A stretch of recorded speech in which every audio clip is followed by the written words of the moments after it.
Ji bo ku tevlî parlamentoya nû ya Tirkiyeyê bibin, deh parlamenterên HDP'yên Amedê mazbataya xwe ji lijneya bilind a hilbijartinê wergirtin. Parlamenteran li ser hükûmetekî koalîsyon axivîn, lê bêyî ku nav bidin gotin deriyê wan ji koalîsyonê vekiriye.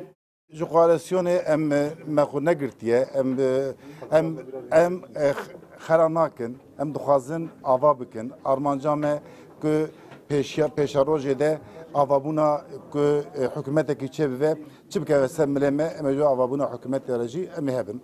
Yani em pirsgirêka dernaxin, em pêşiya pêvajoyê pêşiya ajîtiyê nagirin. Parlamenterên HDP dibêjin heta niha bi AK Parti yan jî bi partiyên din re tu hevdîtinên wan çênebûye. Lê hemû parlamenterên HDP bi yek dengî heman tiştê dibêjin. Ji bo gelê me çi baş be, em ê wê pêk bînin. Her du hewserokê me komisyon wê teşkil bikin, ew axaftina têkiliya koalîsyon, ew komisyon û her du hewserok wê çê bikin. Danûstandin dewam dike. Çi wê bibe ji bo gelê me, ji bo Tirkiye, ji bo Kurda, ji bo demokrasî baş, em ê destekî wî bidin.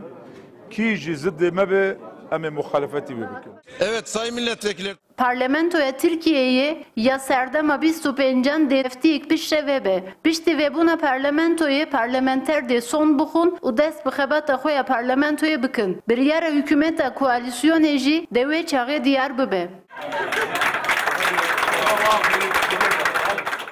Parlamenterên HDP mazbataya xwe girtin. Niha dora koalisyonê. Ev ê bi kîjan partiyê re koalisyon pêk bînin, ev ê jî demal çûyîna meclisê diyar bibe. Gönül Morkoç, Rudaw, Amed.